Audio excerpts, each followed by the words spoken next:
So let's kick off proceedings this morning with our opening address on innovating to drive change in the evolving ESG landscape.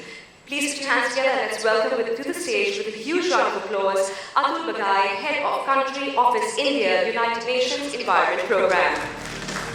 Come on, ladies and gentlemen, let's put our hands together and give sir a louder round of applause.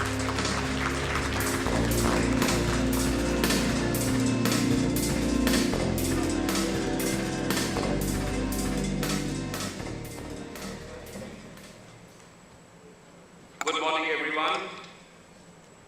When the agenda came to me and said 9:45 beginning, I was a little surprised because being in Delhi, we were normally told that Bombay rises up very late. But seeing you all here seems that it's a myth up in the north. And so happy to see so many of you here. I am actually coming here last evening from addressing another industry group in Ahmedabad, and then I'll come to that later. But today I'll just try to focus a little bit on what is the industry expecting from this whole game that is being played at a global level of net zero, and what does it imply for a lot of the industry leaders who are present here. And just as a background, I wanted to highlight that you often hear of the crises of climate change, mostly. We all hear of crises of climate change on a daily basis. But actually, at a global level and at a planetary level, we are facing a triple planetary crisis. The crisis of nature, the crisis of climate, and the crisis of pollution. And often at all levels of society, whether it's government, civil society, industry, consumers, we get so bogged down by this whole crisis of climate change and tend to overlook the other two crises, which in many cases may be a crisis bigger than climate change. And I think from an industry perspective, whatever action you need to take, you need to be looking at a holistic view of these triple planetary crises, because not only all these crises are interlinked, but any mitigation efforts you do obviously would impact or have spin-offs for the other two crises also. And I think from my UNEP perspective, the biggest achievement of G20 in India, and we all have been talking about it, about the declaration and about the forward-lookingness of the declaration and of the major impacts it will bring in.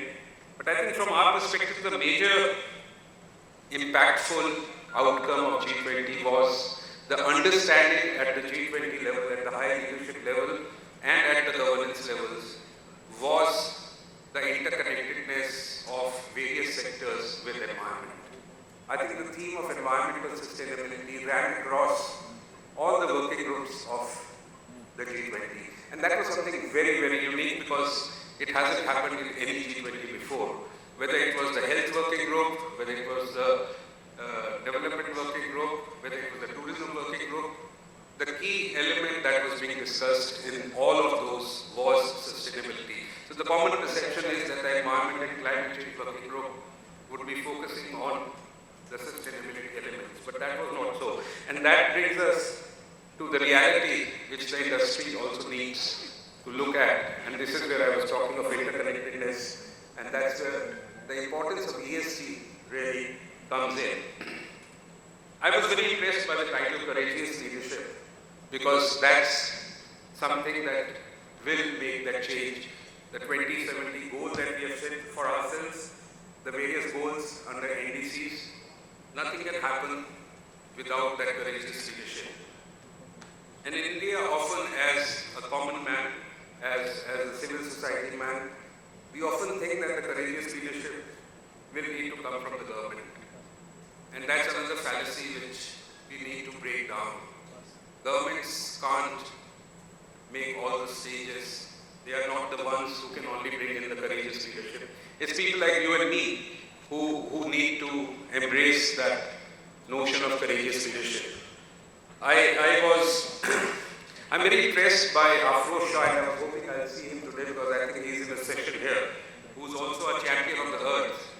And he is the one, you must have all heard about the amazing work that he does on cleaning up the Versova beach. And his constant approach has been, over the last few years, is, should I wait for the government to clean up the beach from which I see every morning from my balcony, or should I take that action on my own? And I think that mindset was something that propelled him to start cleaning up the Versova beach, and by bringing in people to do that. And I think what he did shows is an exemplary example of what each and everyone sitting in this room and outside this room can do. And I'm very happy to also say that the Indian industry is showing that courageous leadership. And the global leadership that India has shown at a political level, at an industry level, and we saw a lot of it in the COP28 just concluded yesterday. And I think that leadership is something that we need to keep that momentum going around. How do an industry address this big challenge which you are facing with on ESG after what SEBI brought in 21-22, and the kind of burden that has been imposed upon the industry for reporting? And there are certain challenges, I'm sure. I don't have to dwell on that because most of you are very well aware of it. The challenges of bringing in finance for complying with ESG, the challenges of reporting, standardization, there are numerous challenges. But I wanted to highlight that this is something which is highly doable. And I'll quote an example of an international agreement where ESG, without being termed as ESG because this is a new term, has actually at a global level, and especially in the developing countries, has been able to manage and do it. And this international agreement is called the Montreal Protocol. I've been fortunate enough to be associated with it for the last 25 years. And it is a prime example of how industry can comply with not only international standards, but with technology transfers, with reporting on an annual basis on a variety of indicators which are now included in the SEBI instructions on ESG. Montreal Protocol is a very good example where the industry, and Maharashtra was a big beneficiary of Montreal Protocol funding, where funding was actually provided to the refrigeration and air conditioning industry to change their technology, to adapt the technology, international technology, which was the state-of-the-art technology at a global level, but not only adapt the technology, but to see that how it could be run through an operational period of the next 20 to 25 years. And funding was provided for that from the developed countries. Over and above that, there was a very robust system of reporting on an annual basis in terms of what kind of reductions on environmental aspect were being brought in by each and every industry, whether it was a large industry or an MSME. And I think this is a very good example that should be brought forward for the ESG stakeholder group to look at and to see how you can standardize the reporting. And I'm sure all of you must be facing this challenge of reporting on ESG issues. On coming to the net zero aspects, I'll try to highlight from an ESG perspective two examples where we are working very closely on an environmental issue. And I'm sure on a daily basis, those are the challenges the industry must also be facing when complying with ESG guidelines. The Prime Minister had announced 2070 as the net zero target for India. There are various net zero targets for almost now all the countries in the world. India chose the 2070 option, which was really the last stage. But one of the unique things that happened in India was about 2.5 years back, Bihar, as a state government, decided that they would go in for a net zero by 2040. Till then, the 2070 deadline which the Prime Minister announced at Glasgow was nowhere on the horizon. And this was a very forward-looking and unique initiative of a state government which normally in our mindset was considered as a very backward state. In fact, I remember when I was in college, a few states in North India belt were called the Bimaru states, and Bihar was one of them, the 6 states. And Bihar was actually the very first state in this country that decided that they'll go in for a net zero target by 2040. Of course, it got changed to 2070 when the Prime Minister announced that 2070 will be the national target. And they approached UNEP to help them develop that strategy. It was an entirely new area of work. It had never happened before in India. And we were also grappling with what does a net zero transition actually mean. Fortunately, Bihar wasn't an industrial state, so the challenges were not the same as probably what Maharashtra would face when they are developing their net zero strategy. But 2 or 3 things that came out very clearly was the mismatch between various departments in a state government, and that's when the whole governance structure becomes so very important. The departments of transport, the departments of energy, or the department of industry never thought that a net zero target or a climate change issue is something that they will have to own up to. They never knew that they were the ones who were actually creating most of the emissions that we talk of under the climate change. And let me tell you, this was one of the biggest challenges we faced in those 2.5 years to make them understand that the Department of Industries needs to look at climate change as their own problem. The industrial development is not their only objective, but the fact that they need to contribute to climate mitigation is something that should be absorbed by them. And I think that was one big challenge we all face when we are complying with the ESG, because various departments in an industry do not feel that they are contributing or they can contribute to meeting the ESG compliance standards. The other challenge we faced, and this is where I think the industry department will need to really step up and scale up their efforts, was that the common man, and we did a survey of all the 38 districts of Bihar. We visited each and every district to talk to the rural folks, talk to the industry there, talk to the agriculturists. Most of them didn't think, they knew that climate change was a problem and they were facing the adverse effects. But no one ever thought that they need to act. They also need to contribute to it.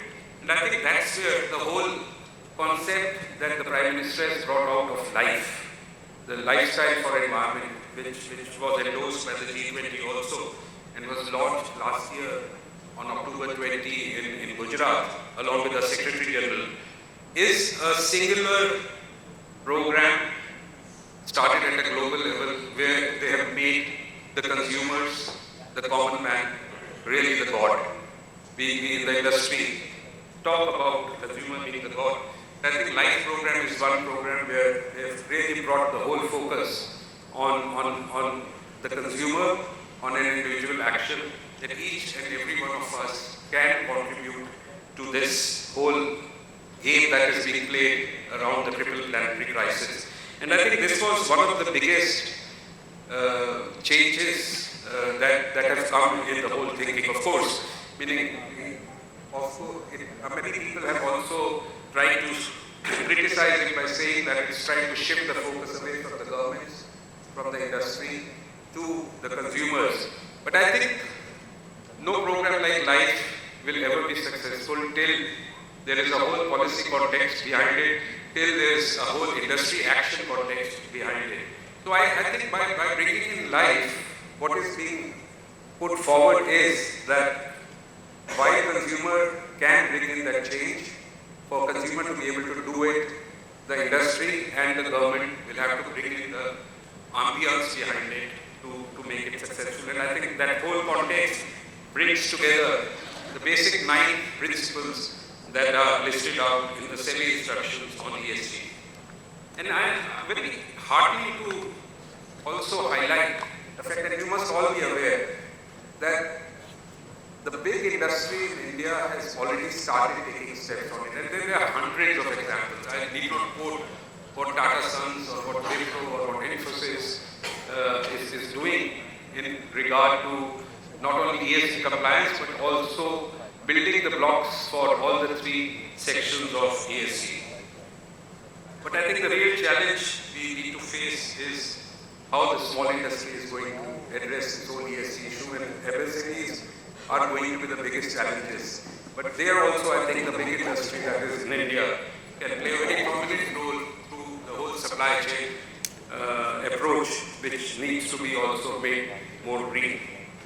I'd like to conclude by talking about a concept.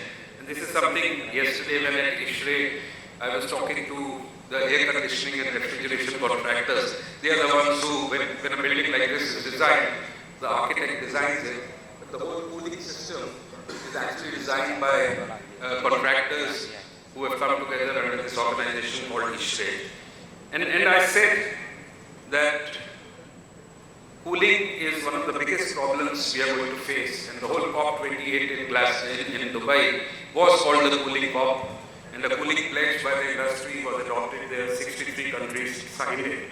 But cooling in the next 15, 20 years in India is actually going to be the biggest challenge the industry is going to face, the government is going to face, and the consumers are going to face.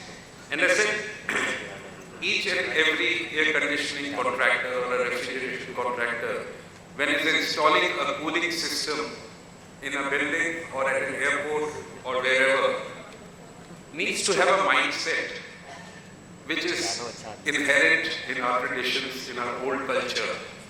We all have this old cultural saying of Atithi Devo Bhav, that guests we treat like a god, and you all be brought up with that mindset in our families, in our culture, in our tradition, and in our heritage. And I think we need to move a step forward and ingrain in ourselves the concept of Prakriti Devo Bhav, that nature is like a god. If that mindset is something that we can adopt, that we treat nature like a god, I think a lot of these triple planetary crises we are talking of will get sorted out themselves. So when an air conditioning consultant or when an industry who is represented here is taking any step towards development, if they can just ask this very simple question, that what I'm going to do today, is it going to affect nature? And I think if that thinking process comes in, automatically our efforts, all our investments will start looking at nature as something we need to conserve and preserve. Thanks a lot for inviting me today for this, and I look forward to some very good discussions during the day. Thank you.